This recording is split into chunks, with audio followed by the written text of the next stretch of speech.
मेरे साथ एक बड़ी इंटरेस्टिंग सी रिसर्च हुई बड़ी पॉपुलर भी हुई, आपने शायद देखी भी होगी फेसबुक पे कि उन्होंने क्या किया कि एक सोशल रिसर्च की 2 10 12 साल के बच्चे लिए, उनको ऐसे फटे पुराने से कपड़े दिए और एक जो बड़ा रश वाला बाज़ार था उसमें उन्होंने उनको कहा कि यार, एक बच्चे को उन्होंने कहा कि यार आपने ना भीख मांगनी है इसमें, और दूसरे बच्चे को उन्होंने एक बास्केट सी ले दी जिसमें कैंडीज़ एंड टॉफ़ीज़ और इस किस्म के छोटे मोटे आइटम्स है कि यार आपने इसको सेल करना है। तो वो काफ़ी मतलब गुंजानाबाद किस्म का बाज़ार था और उन्होंने हिडन कैमरास भी उसमें लगा दिए और एक स्पेसिफिक टाइम के लिए उनको वो मॉनिटर करते रहे। तो चंद घंटों बाद जब उनको वापस लिया गया तो जो जिस बच्चे को कहा गया था कि आपने जो है ना ये चीज़ें बेचनी है, उससे पूछा कि यार आपने कितने पैसे बना लिए? तो जब उसको देखा गया तो उसमें तकरीबन कोई 2-250 रुपये उसने बनाए। बेसिकली रिसर्च बाय हुई है, मैं उसको कस्टमाइज़ करके आपको आसान लफ्ज़ों में बता रहा हूँ।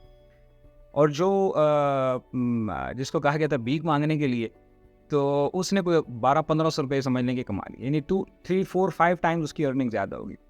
इससे उन्होंने ये कहा कि हम लोग जो हैं बेसिकली क्या करते हैं कि हम लोग भिखारियों को इनकरेज करते हैं और जो मेहनत करता है उसको डिस्करेज करते हैं। तो अब कौन है जो मेहनत करके 2-250 रुपये पे जाए? आसान नहीं है कि बस हाथ फैलाएँ, एक को, दूसरे को, तीसरे को, कोई 10 दे, कोई 20 दे, कोई 50 दे and then hence you can get it. Pakistan Today की रिपोर्ट के मुताबिक तकरीबन 2.5 करोड़ प्रोफेशनल बैगर्स हैं पाकिस्तान में, और ये पिछले साल की रिपोर्ट है। और फिर रमज़ान में ये नंबर कहाँ तक चला जाता है, ये अल्लाह को ही पता है। आप सब देखते हैं कि किस कदर तादाद ज़्यादा हो जाती है प्रोफेशनल बैगर्स की।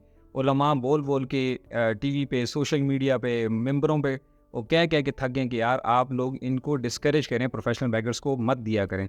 बल्कि मुफ्ती अकमल साहब का तो मैंने देखा था, उन्होंने कहा कि यार ये गुनाह कबीरा है कि यार आप यानी कि बड़ा गुनाह है कि आप एक एक एक की जो है ना एक पूरी की पूरी लॉट क्रिएट करते जा रहे हैं। आप बैगरी को इनकरेज कर रहे हैं, इस्लाम बैगरी को डिस्करेज करता है। अब अच्छा दूसरे एंगल पे आप अगर देखें इसको, अच्छा इसके साथ-साथ क्या होता जा रहा है, जिसमें आप में से जिन लोगों की उम्र जो है वो 30-35 से ज़्यादा है, वो इनको बात जानते हैं कि आज से 10-15 साल पहले तक ऐसा नहीं होता था। कहीं-कहीं आपको कोई जो है ना प्रोफेशनल बैगर्स नज़र आते थे किसी मज़ार पे या किसी मस्जिद पे, या फिर किसी बहुत ज़्यादा रश वाले बाज़ार के चौक में कहीं आपको नज़र आते थे। मुझे खुद याद है बचपन में कहीं-कहीं हमें ऐसे नज़र आते थे प्रोफेशनल बैगर्स। अब तो आप देखें तो गलियाँ, बाज़ार हर जगह इनसे भरी हुई है। स्पेशली अब अफ्तार टाइम है, आप देखेंगे वो आते हैं, बेल बजाते हैं और कहते हैं जी हाँ जी, दे दें। तो आई एम नॉट सेइंग कि मतलब सदका खैरात नहीं करना चाहिए, लेकिन आप देखें कि हम कर क्या रहे हैं। बजाय इनेबल करने के हम बेगारियों की फ़ौज पे फ़ौज क्रिएट करी जा रहे हैं। हुकूमत इसकी ज़िम्मेदार है या नहीं, ये तो मुझे नहीं पता, लेकिन मैं और आप इसके ज़रूर ज़िम्मेदार हैं। अगर हम डिस्करेज करेंगे तो ऑब्वियसली ये चीज़ ऑटोमेटिकली कम होना शुरू हो जाएगी। अच्छा, प्रोफेशनल बैगर्स के साथ-साथ आपने देखा होगा एक और भी तरह की बैगरी स्टार्ट हो गई है, जिसमें आप बाज़ार जाते हैं, कुछ एक बंदा आता है जी, उसने हाथ में नाड़े पकड़े हुए हैं लेट्स सपोज़, और वो कहता है जी आप ले लें, आप कहते हैं जी नहीं मुझे नहीं चाहिए, तो कहता है अच्छा जी मेरी हेल्प कर दें, मेरे सुबह से कोई सेल नहीं हुई। किसी ने बाल पॉइंट पकड़े हैं, किसी ने तस्बीहां पकड़ी हुई हैं, आपका गुजरना महाल हो जाता है। आप मतलब एक को बाईपास करते हैं, दूसरा, दूसरे से तीसरा।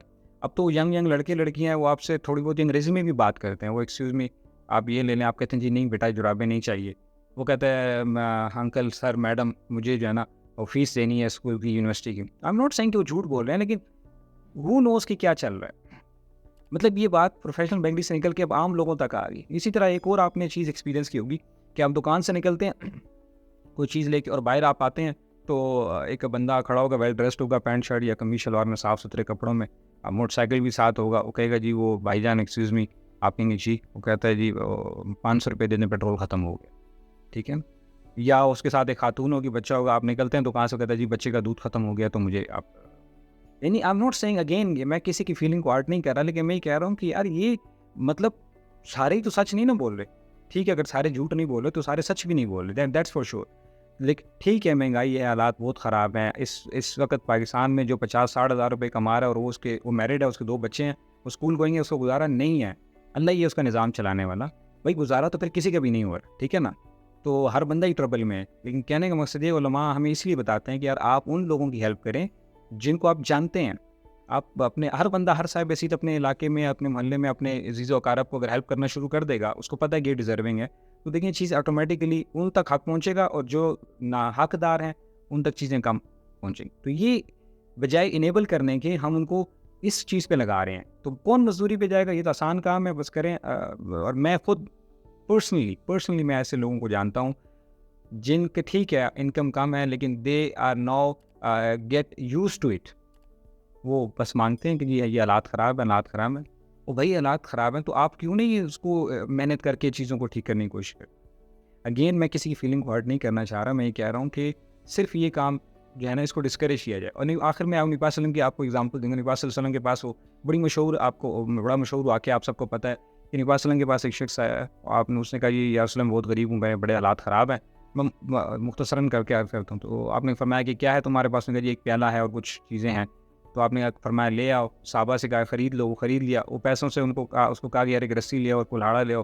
फिर आपने अपने हाथ से कुल्हाड़ा उसको फिक्स करके दिया, दस्ता उसके लगा के दिया, दस्ते मुबारक से लगा के दिया और कहा कि जाओ लकड़ियाँ काटो। ये क्या बता रहे हैं? आप नबी पाक में 1400 साल पहले बता के गए हैं कि आपके पास जब कोई गरीब आता है तो उसको इनेबल करें। इनेबल करें उसको, अगर उसके अंदर स्किल है, जवान है, फिट है, आप उसको इनेबल करें। आप भाई किसी को सिलाई मशीन दें, किसी को रेडी लगा के दें, किसी को आज कोई बच्चा पढ़ा लिखा है तो उसको कोई डिजिटल स्किल सिखाएँ, कोई सॉफ्ट स्किल सिखाएँ, वो कंप्यूटर पे अपवर्क पे फाइवर पे काम सिखाएँ। अगर अनपढ़ है तो कोई हार्ड स्किल सिखाएँ, उसको बोलें भाई मैं पैसे नहीं दूँगा, आप यहाँ बैठो, ये काम सीखो दर्जी के पास, इसके पास, इसकी फ़ीस मैं दूँगा। इनेबल करें माशरे को। इनेबल करने के बजाय हम उनको भिखारियों पे लगाए जा रहे हैं। हमारी गवर्नमेंट भी ये प्रोग्राम दे, वो प्रोग्राम, ठीक है, हम राशन भी दे रहे हैं, लोग इफ्तारियाँ भी हो रही हैं, अच्छी बात है, सवाब का काम है, ज़रूर करें। लेकिन इसके साथ-साथ इनेबल करें ताकि हमारा माशरा इससे निकल के काम पे आए। मतलब वो काम करे, मेहनत करे, जिसको अल्लाह ताला ने फरमाया कि जो मेहनत करने वाले को अल्लाह दोस्त रखता है, ठीक है ना? मेहनत करने वाला जो है वो अल्लाह ताला उसको पसंद करता है। सुस्ती और कायली को अब हमने लगा दिया लोगों को जी बस अल्लाह के नाम पे, अल्लाह के नाम पे, और वो चल रहा है। अल्लाह पाक हमें हिदायत नसीब फरमाए।